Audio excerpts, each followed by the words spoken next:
Korea के एक बड़े शहर, जहाँ हर कोई ऊंची-ऊंची इमारतों में रहने का सपना देख रहा था। वहाँ तेजी से नए अपार्टमेंट बन रहे थे। पूरा शहर एक कंक्रीट के जंगल में बदल गया था। सब कुछ नॉर्मल चल रहा था, जब एक सुबह अचानक जमीन हिलने लगी और एक भयानक भूकंप ने पूरे शहर को हिलाकर रख दिया। जो बिल्डिंग्स इतनी मजबूत लग रही थी, वह एक के बाद एक जमीन में धंसने लगी और देखते ही देखते सब कुछ खत्म हो गया। इस अफरा तफरी के बीच सुबह की हल्की रोशनी के साथ मिनसुंग अपने अपार्टमेंट में जागता है।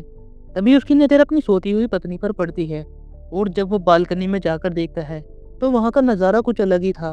पूरा शहर एक भयानक भूकंप की वजह से तबाह हो चुका था। टूटी फूटी बिल्डिंग्स, हर तरफ धुआं और घबराहट भरी खामोशी। लेकिन इस बर्बादी के बीच एक चीज अब भी खड़ी थी और वो थी मिनसुंग वाली बिल्डिंग। ऊपर से मिनसुंग देखता है तो नीचे सर्वाइवर्स बिल्डिंग के पास इकट्ठा हो रहे हैं, ठंड और खतरे से बचने के लिए शेल्टर ढूंढ रहे हैं। उनकी हालत देखकर मिनसुंग नीचे लॉबी में जाने का फैसला करता है।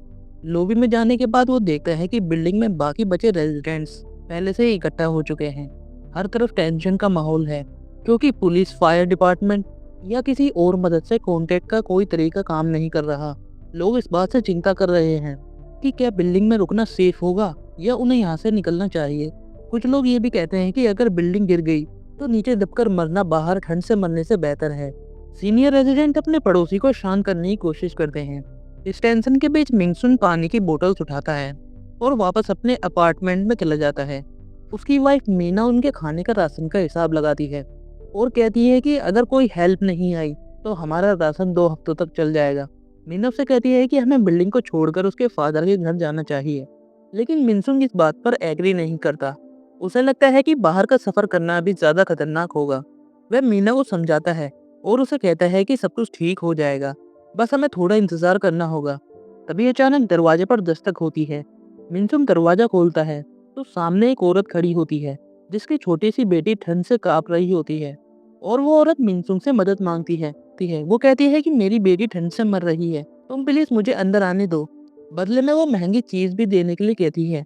मिनसुंग और उसकी पत्नी को शक होता है, लेकिन इंसानियत के नाते वह उन्हें अंदर आने देते हैं। अगली सुबह मिनसुंग नीचे लॉबी में जाता है और देखता है कि वहाँ पर लोग एक छोटा सा बाजार बना चुके हैं। उस बाजार में जरूरी चीजें जैसे खाना, बैटरी और टॉयलेट पेपर को आपस में बदला जा रहा था। अपनी जरूरतों को पूरा करने के लिए मिनसुंग अपनी महंगी घड़ी के बदले फल का एक डिब्बा खरीदता है और अपनी पत्नी को एक अलग कमरे में ले जाता है और उसे एक ट्रीट देता है। हालांकि ये ट्रीट मीना को बिल्कुल पसंद नहीं आती, लेकिन मेहमानों के सामने उसे छिपाना पड़ता है। असल में मिनसुंग ने ये रेयर फ्रूट बड़ी ही मुश्किल से खरीदा था। उसे वह किसी के साथ शेयर नहीं करना चाहता था, लेकिन मेहमानों की एक नज़र उस खाने पर पड़ जाती है। इससे पहले कि वह कुछ कह पाए, उसे मजबूरन उस फ्रूट को सबके साथ बांटना पड़ता है। थोड़ी देर बाद मिनसुंग और मीना बाहर जाने का फैसला करते हैं। मीना, जो एक नर्स है, रास्ते में एक घायल आदमी को देखती है और तुरंत उसकी मदद करने के लिए दौड़ पड़ती है। आदमी की हालत खराब थी क्योंकि उस पर बाहरी लोगों ने हमला किया था। इसी दौरान अपार्टमेंट में अचानक आग लग जाती है। आग देखकर हर तरफ अफरा तफरी मच जाती है और लोग पैनिक करने लगते हैं, लेकिन एक आदमी अपनी जान को जोखिम में डालकर आग को बुझा देता है। बिल्डिंग मैनेजर उसका शुक्रिया अदा करती है, क्योंकि उसकी हिम्मत ने पूरे अपार्टमेंट को जलने से बचा लिया। वो आदमी अपार्टमेंट 902 का रहने वाला था। इसके बाद नाराज रेजिडेंट इस मामले पर चर्चा करने के लिए एक मीटिंग बिठाते हैं। मीटिंग में इस बात पर बहस छिड़ जाती है कि रेफ्यूजीज को इस बिल्डिंग से निकाल दिया जाए या नहीं। कुछ लोग कहते हैं कि इन अपार्टमेंट्स को खरीदने के लिए उन्होंने काफी सालों तक मेहनत की है, तो अब उन्हें दूसरों के साथ अपना घर क्यों शेयर करने चाहिए। वहीं कुछ लोग इसका विरोध करते हैं। उनका कहना था कि ठंड में रेफ्यूजीज को बाहर निकालना उनके लिए मौत का फैसला करने जैसा होगा। साथ ही एक और चिंता उठती है। लोगों को लगता है कि रेस्क्यू टीम शायद कभी नहीं आएगी। अब तक कोई हेलीकॉप्टर उन्हें बचाने के लिए नहीं पहुंचा। सप्लाईज खत्म होने की कगार पर है और कुछ न कुछ करना अब जरूरी हो गया है। अब गवर्नमेंट ऑफिसर होने के नाते मिनसुंग से पूछा जाता है कि क्या सरकार के पास इस इमरजेंसी के लिए कोई प्लान है। मिनसुंग सुझाव देता है कि सबसे पहले हमें एक लीडर चुनना चाहिए जो इस स्थिति को अच्छे से संभाल सके। सभी इस बात पर सहमत होते हैं कि हाल ही में आग के दौरान अपनी जान देने को तैयार होने वाला आदमी सबसे अच्छा कैंडिडेट होगा। इस आदमी को प्रेसिडेंट का टाइटल दिया जाता है। इसके बाद ग्रुप एक सीक्रेट वोट करता है, जिसमें यह तय किया जाता है कि बाहरी लोगों को बिल्डिंग से निकाल दिया जाए या नहीं। प्रेसिडेंट वादा करता है कि वह इस फैसले को लागू करने का सबसे अच्छा तरीका निकालेगा। शाम को मीना, जो शुरू से ही बाहरी लोगों को निकालने के खिलाफ थी, अपने पति मिनसुंग से पूछती है कि उसने वोट में क्या फैसला किया है। मिनसुंग इस सवाल पर चुप हो जाता है और उसका ध्यान एक पुरानी याद पर चला जाता है। भूकंप के आने के वक्त कुछ लोग एक औरत को कार के नीचे से निकालने की कोशिश कर रहे थे, लेकिन तभी अचानक सब कुछ गिरने लगा और मिनसुंग सिर्फ इसलिए बचा क्योंकि उसने कार में घुसकर सीट बेल्ट को पहन लिया था। अगले दिन प्रेसिडेंट सुझाव देता है कि मिनसुंग एक सेल्फ डिफेंस स्क्वाड को लीड करे क्योंकि वह जवान है और अभी आर्मी से वापस आया है। मीटिंग में यह तय किया जाता है कि सिर्फ प्रॉपर्टीज ओनर को बिल्डिंग में रहने की अनुमति दी जाएगी। प्रेसिडेंट लोगों को यह यकीन दिलाता है कि उनका मकसद किसी को मारने या जख्मी करने का नहीं है। अगली सुबह सभी लोगों को बाहर इकट्ठा किया जाता है। जैसे ही सभी लोग बिल्डिंग के बाहर इकट्ठा हो जाते हैं, प्रेसिडेंट अनाउंस करता है कि सबको इस बिल्डिंग को छोड़कर जाना होगा और सिर्फ इस बिल्डिंग के लोग ही यहाँ पर रह सकते हैं। तभी उनमें से एक आदमी इस बात पर विरोध करता है, लेकिन अब उसकी बात सुनने वाला कोई नहीं है। लेकिन अब गुस्से से भरी भीड़ बिल्डिंग में वापस घुसने की कोशिश करती है और देखते ही देखते वहां पर लड़ाई शुरू हो जाती है। आखिरी में प्रेसिडेंट अकेला भीड़ का सामना करता है। वह बिना डरे आगे बढ़ता है और कुछ मार खाने के बाद भी लोगों को पीछे हटने पर मजबूर कर देता है।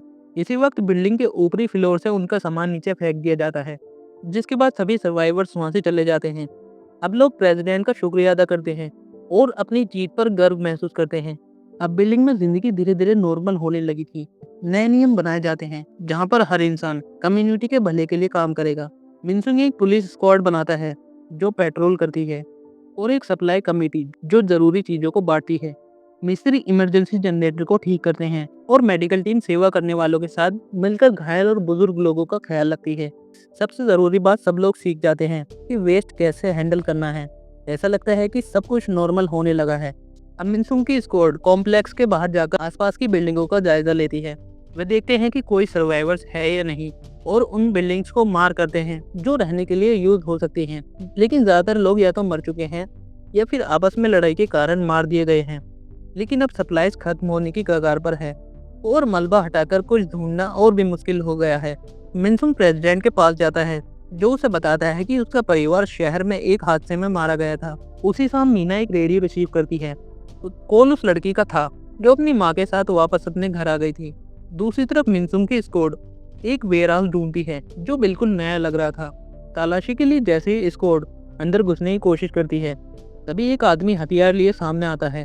इसी बीच एक लड़ाई शुरू होती है और मिनसुंग उस आदमी को मार डालता है। स्क्वाड वेयरहाउस से सारा सामान ले लेती है।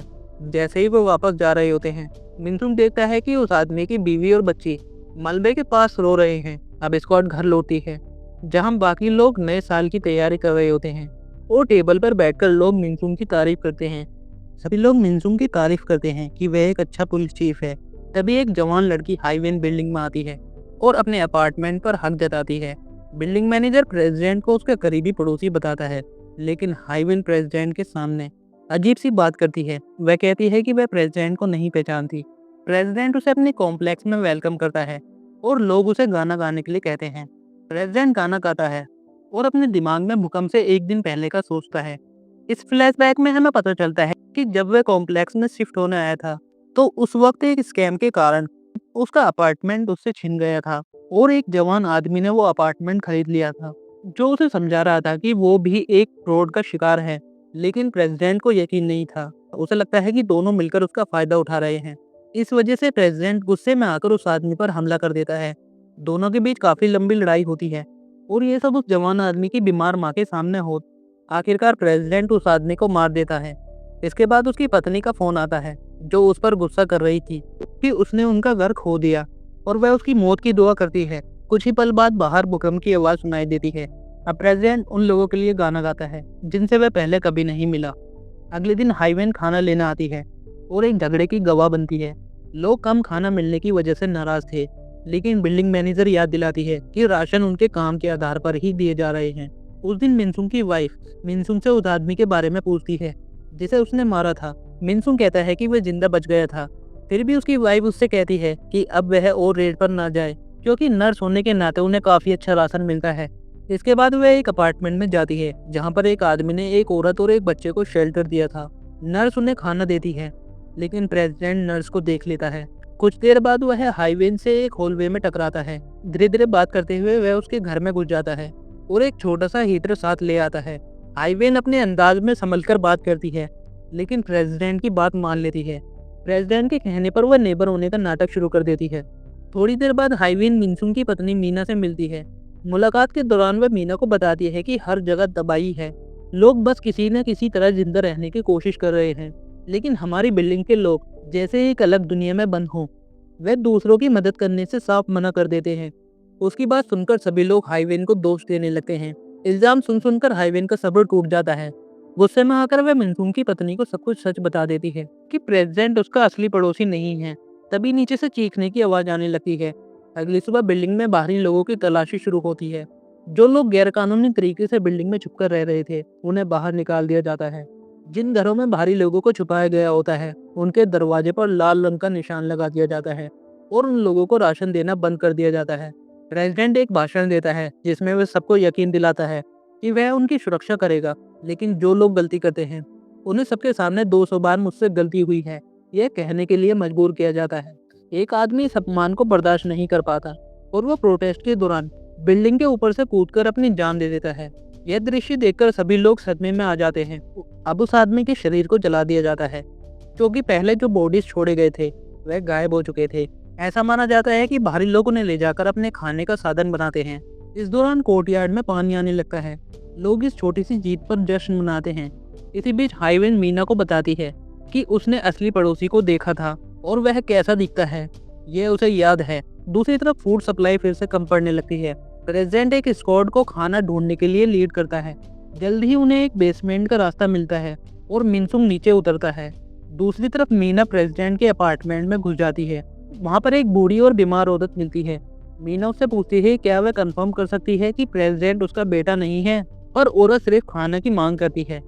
वहीं दूसरी तरफ मिनसुंग को एक स्टोर मिल जाती है। वहीं दूसरी तरफ मिनसुंग की पत्नी एक फ्रीजर के अंदर असली ओनर की लाश ढूंढ लेती है। प्रेसिडेंट का स्क्वाड इस बात पर खुशी मनाता है और खाना इकट्ठा करता है और सभी लोग मिनसुंग की तारीफ करते हैं। रास्ते में मिनसुंग एक ऑर्नामेंट ढूंढता है और उसे अपनी पॉकेट में रख लेता है। अचानक ऊपर से पत्थर गिरना शुरू हो जाते हैं। प्रेसिडेंट अटैकर्स पर गोली चलाता है और मिनसुंग एक घायल आदमी को बाहर ले जाता है। वापस बिल्डिंग में पहुंचने पर माहौल बहुत टेंस हो जाता है। बहुत लोग घायल हैं और बिल्डिंग मैनेजर का बेटा मारा गया है।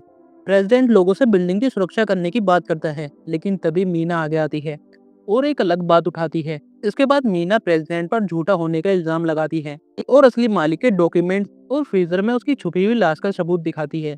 लोग ये देखकर हैरान हो जाते हैं और एक बहस शुरू हो जाती है।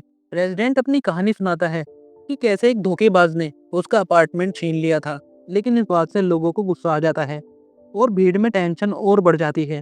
अब सभी लोग प्रेसिडेंट पर हमला कर देते हैं। इसी बीच प्रेसिडेंट हाईवेन को देख लेता है और उसका पीछा करता है और उसे बिल्डिंग से नीचे धक्का दे देता है। ये देखकर भीड़ चुप हो जाती है। प्रेसिडेंट अपनी गलती के लिए उस लड़की को दोषी मानता है। तभी मिनसुंग उस पर गन तान देता है, लेकिन उसी वक्त भारी लोगों के चिल्लाने की आवाज आती है। भारी लोग बिल्डिंग के अंदर घुसने के लिए आ चुके हैं, जो खाना और अपार्टमेंट लूटने के लिए आए हैं। बिल्डिंग के अंदर और बाहर एक लड़ाई शुरू हो जाती है। मिनसुंग और उसकी वाइफ पहले फ्लोर के एक अपार्टमेंट में छुप जाते हैं, जबकि बाहर भीड़ एक दूसरे को मार रही थी। मिनसुंग की वाइफ मिनसुंग को बिल्डिंग छोड़ने की सलाह देती है, लेकिन तभी दो बाहरी लोग अपार्टमेंट में घुस जाते हैं। मिनसुंग उन पर हमला कर देता है और एक को मार देता है, लेकिन वह खुद भी बहुत ज्यादा घायल हो जाता है। अब दोनों वहां से भाग जाते हैं। इसी बीच बाहरी लोग एक हैंडमेड बॉम्ब फेंक देते हैं, लेकिन प्रेसिडेंट उसे उठाकर वापस फेंक देता है और दोनों साइड बहुत नुकसान होता है। मिनसुंग और उसकी वाइफ कॉम्प्लेक्स को छोड़ देती है। वहीं दूसरी तरफ प्रेसिडेंट घायल अपने अपार्टमेंट में चला जाता है और अपने परिवार की तस्वीर देखते हुए अपनी जिंदगी की आखिरी सांसें लेता है। मिनसुंग और मीना बेसमेंट में छिप जाते हैं, जहां मिनसुंग अपनी वाइफ को वो ऑर्नामेंट देता है जो उसे पहले मिला था। इसके बाद मिनसुंग अपनी जिंदगी की आखिरी सांसें लेता है। अब अगली सुबह मीना को समझ आता है कि उसका पति अब नहीं रहा। वह उसके शव को वहीं पर ही दफना देती है। तभी कुछ औरतें उसे ढूंढ लेती हैं और उसे अपने साथ ले जाती हैं।